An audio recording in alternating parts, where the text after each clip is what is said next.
Hello everyone, my self Pulkesh Sharma, final year MBBS student from JLN Ajmer.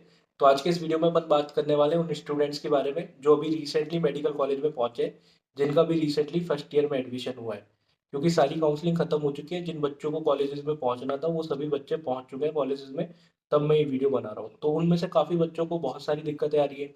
क्योंकि जो बच्चे Hindi medium से थे उनको लैंग्वेज की दिक्कत आ रही है। इसके अलावा बच्चों को बहुत सारी दिक्कतें इसलिए आ रही है क्योंकि 11th 12th और नीट की पढ़ाई बिल्कुल अलग है और फर्स्ट ईयर एमबीबीएस की पढ़ाई बिल्कुल अलग है।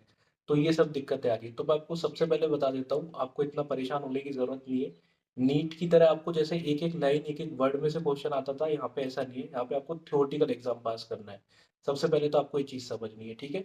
जितनी मोटी आपको एनाटॉमी की 4 बुक दिख रही है, वो चारों बुक आपको पूरी नहीं पढ़नी होती। उनमें से मेनली पास होने के लिए 20 से 30% चीज़ें पढ़नी होती हैं।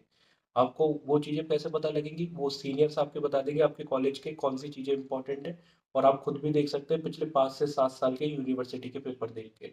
इससे आपको आइडिया लग जाएगा। आप सारी चीज़ें पूरी बुक्स एक एक लाइन टू लाइन नहीं पढ़ सकते और आपको पढ़ने की ज़रूरत नहीं है। तो ज़्यादातर बच्चे वो मोटी मोटी बुक देख के पैनिक हो जाते हैं।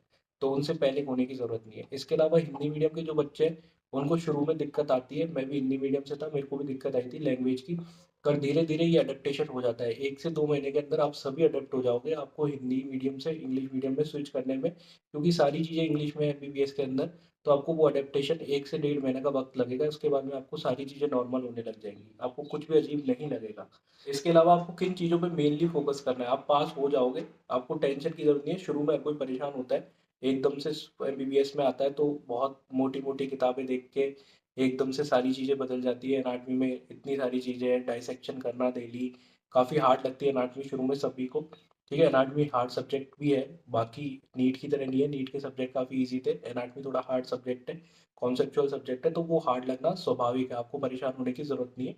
धीरे धीरे आप पढ़ोगे तो आपको चीज़ें आपके एडजस्ट हो जाएंगी, आपको ऐसा परेशान होने की ज़रूरत नहीं है। इसके अलावा किन चीज़ों पे आपको मेनली फोकस करना है, आपको मेनली फोकस करना है अपनी अटेंडेंस पे। फर्स्ट ईयर में अटेंडेंस की वजह से आप रुक ना जाओ एग्जाम में देने से। आपकी 75% अटेंडेंस आपको करनी है, ठीक है, डेफिनेटली करनी है। और इसके अलावा आपको पढ़ाई में भी इतना ज़्यादा ना भी पढ़ो, आप थोड़ा इंजॉय करो शुरू में तो आप कर सकते हो। पर आपको ये ध्यान रखना है आप बिल्कुल भी आउट ऑफ ट्रैक तो नहीं हो रहे हो।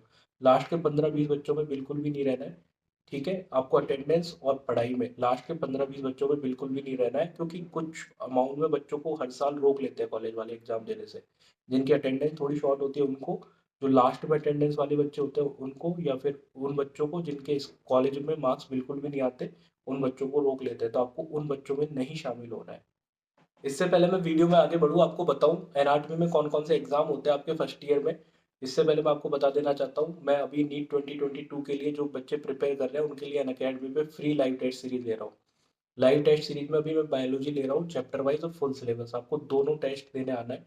आपको इसके डिस्क्रिप्शन बॉक्स में मैंने लिंक दे दिया, मैंने अनअकैडमी प्रोफाइल का, वहाँ पे जाके आप कोड डालना है PULKIT10 पुल की 10 कोड डाल के आप मेरे को अनअकैडमी पे फॉलो करके मेरी टेस्ट फ्री में ले सकते हो। ठीक है, अभी आपकी नीट की डेट अनाउंस हो चुकी है, आपके पास 100 दिन का वक्त है, आखिरी 100 दिन का वक्त है। जिसमें जितनी ज़्यादा प्रैक्टिस कर लोगे आपके लिए उतना ही बेनिफिशियल होएगा। तो प्रैक्टिस करने के लिए आपको डेफिनेटली आना है अनअकैडमी की फ्री लाइव टास्क में, ठीक है।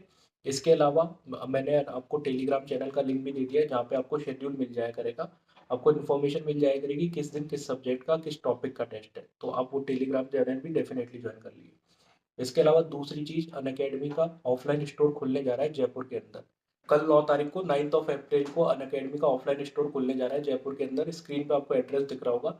अगर आप 2022 के लिए प्रिपेयर कर रहे हैं तो डेफिनेटली स्टोर में जाइए, वहाँ पे बहुत सारी चीज़ें, लाइब्रेरी आप देख सकते हैं, मर्चेंडाइज आप देख सकते हैं। आपको जो भी डाउट है कैरियर काउंसलिंग से लेके आप अपनी जो पर्टिकुलर डाउट है किसी जिस चीज़ की आप प्रिपरेशन कर रहे हैं उस स्ट्रीम में आपको कोई डाउट है तो आप वहाँ पे जाके क्लियर कर सकते हैं। तो आप अनअकैडमी के ऑफलाइन स्टोर पे जरूर से विजिट करिएगा।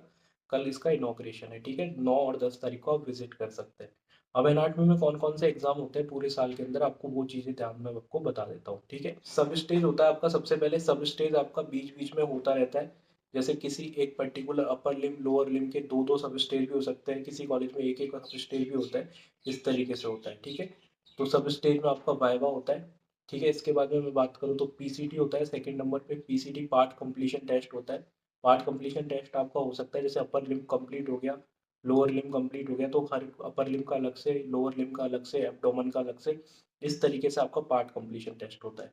ठीक है? इसके बाद में आपका फर्स्ट सेमेस्टर होता है, ठीक है? इसके बाद में आपका सेकंड सेमेस्टर होता है जिसको प्री यूनिवर्सिटी एग्ज़ाम बोलते हैं, ठीक है? ये मेन एग्ज़ाम होते हैं आपके, बीच-बीच में छोटे-मोटे क्विज़ भी हो सकते हैं, कॉलेज में कुछ-कुछ कॉलेजेस में होते हैं, कुछ में नहीं होते हैं, ठीक है? तो आपको इन सभी एग्ज़ाम में आपको ये ध्यान रखना है, आप अगर इनमें टॉप भी ना करो तो आपको लास्ट में नहीं रहना है, ठीक है?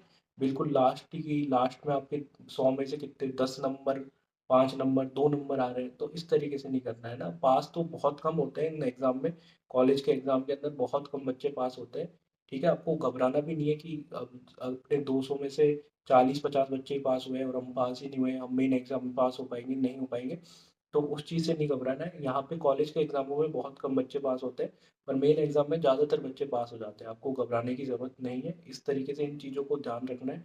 बाकी बायोकेमिस्ट्री और आप फिजियोलॉजी वो आप मैनेज कर ही लोगे। आपने बहुत सारी चीज़ें नीट के टाइम में ऑलरेडी पढ़ रखी हैं। कुछ-कुछ चीज़ें ऐड करनी है, वो आप ऐड करके आप एग्ज़ाम दोगे तो ईज़िली आप कर पाओगे। आपको पैनिक नहीं करना है। हर किसी को पैनिक होता है जब फर्स्ट ईयर का यूनिवर्सिटी एग्ज़ाम आएगा, तो आपको पैनिक होएगा, बहुत पैनिक होता है क्योंकि एनाटॉमी ऐसी होती है, याद नहीं होती लास्ट में। ठीक है? आपको सबकी बाउंड्री याद करनी है, सुपीरियर, मीडियल, लैटरल, ठीक है? ये सब चीज़ें याद करनी है, तो सब कुछ बहुत सारी चीज़ें कन्फ्यूज़िंग हो जाती है एनाटॉमी में, तो आपको पैनिक नहीं करना है। आपको ये रखना है कि एक तो देखो एग्ज़ाम का पेपर बहुत ईज़ी आता है, यूनिवर्सिटी एग्ज़ाम का।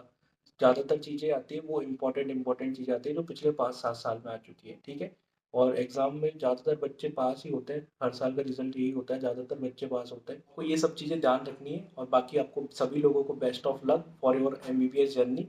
ठीक से पढ़िएगा। Thanks for watching this video.